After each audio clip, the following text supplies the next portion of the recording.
Hey, what's going on with y'all today? Six Paths Dunga back again with yet another video. So now that chapter 24 has released and most people are more or less informed of what occurred in it, I think this is a good time to discuss the apparent narrative changes and ways I believe the future could drastically change because of mainly the actions of Boruto and Kawaki. So before we get started, I wish to kindly ask you who's watching the video right now, whether you're a regular viewer or new to the channel, to just drop a quick like. It helps the channel pick up more traction in the YouTube algorithm, as well as helps the video reach other dedicated Boruto fans. But besides that, let's get into it. This whole escapade started in chapter 22 when Boruto decided to go against KASHIN Koji's wishes to stay away from Jura. At first, it just seemed like it was a genuine hasty move by Boruto to save his sensei, but later on, according to a flashback we got in chapter 24, it was confirmed that Boruto actually planned this out, even before Shikamaru sent Konoha and the rest of Team 7 out to Tsunagakure. But what most people may not understand is that going into this battle, Boruto already made it clear to us in Kawaki that they're not strong enough to defeat Jura. Even after Boruto said to come after he got his limiters removed, Kawaki still doubled down and said that one more person would not make a difference. So that leads me to believe that he didn't even believe he'd be enough even after the massive power boost he would get after Amato relieves him of his limiters. He came to this conclusion from just one confrontation with Jura, by the way. So yeah, the plan going into this fight wasn't to defeat Jura. The plan was to just stay alive, long enough for Boruto to use FTG to get everyone back to the village. And to do that, he obviously needed Kawaki to buy him some time. Kawaki being the only person who Boruto felt like could accomplish that feat. The plan was just to get everyone out of there alive. That's why Boruto was so upset when Yodo had to be sacrificed for the sake of Sarada gaining power. So fast forward, later after the dispute between Kawaki and Jura ended, Ada comments to KASHIN Koji about how they were lucky to avoid the future where Boruto was killed. Even though they both agree this is a good outcome, Koji states that because of Boruto's actions, the future has greatly shifted again. This time pertaining to Ada because now Mamushi is on the move and she's his target. So as a result of Boruto's showings today, now Ada is in danger. But that might not be the only future that changed because of these past couple of chapters.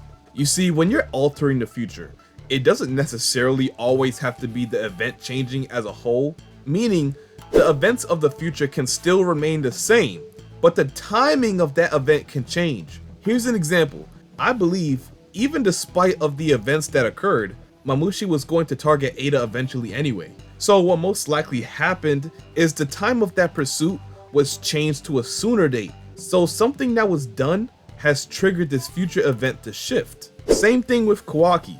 Even Boruto stated that he would come to the conclusion that he would need to remove his limiters to contend with the Shinju sooner or later. But because Boruto informed him of it, of course that future has been accelerated. So now that it has been accelerated, a bunch of new futures were born from that. And one of the futures that we've seen already was Boruto not dying by Jura in this scenario. As a matter of fact, Kawaki's future getting accelerated has actually helped Konoha and the Shinju. So this future had pros and cons, like almost every other future. So let's talk about this a little bit more.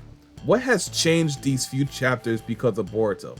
Obviously, like I said, because of Kawaki, Boruto is still alive, and because of Boruto, Konoha is still alive. This is the first real change we see, but both of those I'd say are positive changes. But when we look at things a little differently, we can say this conversation between Jura and Kawaki was a negative change. Just like Mamushi now going after Ada, it's a negative change. So going back to this, because of this conversation, Jura learned that Naruto is still alive, and he wants to devour Naruto. And him seeing Kawaki's transformation and how much his power increased, that yearning to devour him only gotten stronger. I think this is a case of just accelerating the future, because Jura already wanted to devour Naruto. But this, however, just pushed him even further to do it. And Jura's new knowledge of Naruto's existence could cause him to look into Kawaki a bit further. And I'd say it won't take him long to figure out where Naruto is. I mean, judging from the information that Jura already has on the world around him, it wouldn't take him long to see Kawaki's abilities like Daikokuten and Sukuna Hikona, and put together that Naruto may be being held in a pocket dimension. So of course that's one negative outcome, because now Naruto is in more danger than ever. So another very negative outcome for Kawaki specifically is the fact that Jura exposed him of his lie. He even confirmed the validity of this presumption because of him acknowledging Jura for his instincts on setting his eyes on Naruto. Now luckily, there wasn't many people that didn't already know of this. Like Boruto and Ada knowing about this wouldn't make a difference because they already know. But we see that Amato, and more importantly Sumire, was listening in when Jura said this. So I don't have to explain why this right here was the worst thing to occur from this conversation, because this is huge for the story going forward. Because of Kawaki's lie being exposed to someone like Sumire, it opens up a whole bunch of other opportunities for Kawaki to lose his standing and leverage he has in Konoha. Sumire is closest to Sarada, so she's most likely the next person to find out that Naruto isn't dead. Actually, because of Boruto, there's a wide number of people who know Naruto is probably alive somewhere. But nobody but Sarada and Sumire are aware that Kawaki and Ada has something to do with it. When Tubular Vortex started, they were investigating this matter heavily, trying to find out ways they can fix the current situation and possibly reverse omnipotence. So them both hearing this bit of news is going to be absolutely great for them. They could even use this information as an advantage over Kawaki. But that's where the real future change comes in. Because of Sarada and Sumire now being aware that Kawaki may be holding Naruto hostage somewhere, they won't let him rest easy ever again. Ever since Boruto arrived back in Konoha, he gained more and more respect throughout the village. He even gained a number of allies in his attempts to save the village. So as you can see, it's like Boruto is reversing the effects of omnipotence without really reversing it. I believe sooner or later, Kawaki is going to be trapped in a corner because of his lie. Shikamaru as well as Ino knew about omnipotence and Kawaki sealing Naruto and Hinata. He even proposed that Boruto kill Kawaki, but because of the overwhelming force of omnipotence, he's starting to forget why he even trusts Boruto. Soon he'll most likely see Boruto as an enemy again. So that's why I said, only Sarada and Sumire know that Kawaki and Ada has something to do with this. If we're talking about everybody else, if they knew of this fact, they're already starting to forget. Omnipotence alters reality. Whether you learn of the truth or not does not matter. Whatever reality is changed because of omnipotence is absolute. Every time you learn of the truth, your mind will slowly forget that truth only to be factory resetted back to how it was before. But the difference between Shikamaru learning of the truth and Sarada and Sumire is that, they're not affected by the power of omnipotence. So if they learned that Kawaki sealed Naruto, they wouldn't forget it, meaning they hold the most power above Kawaki at that moment. And to prove Boruto's innocence, they would force Kawaki into a corner which would ultimately be their downfall.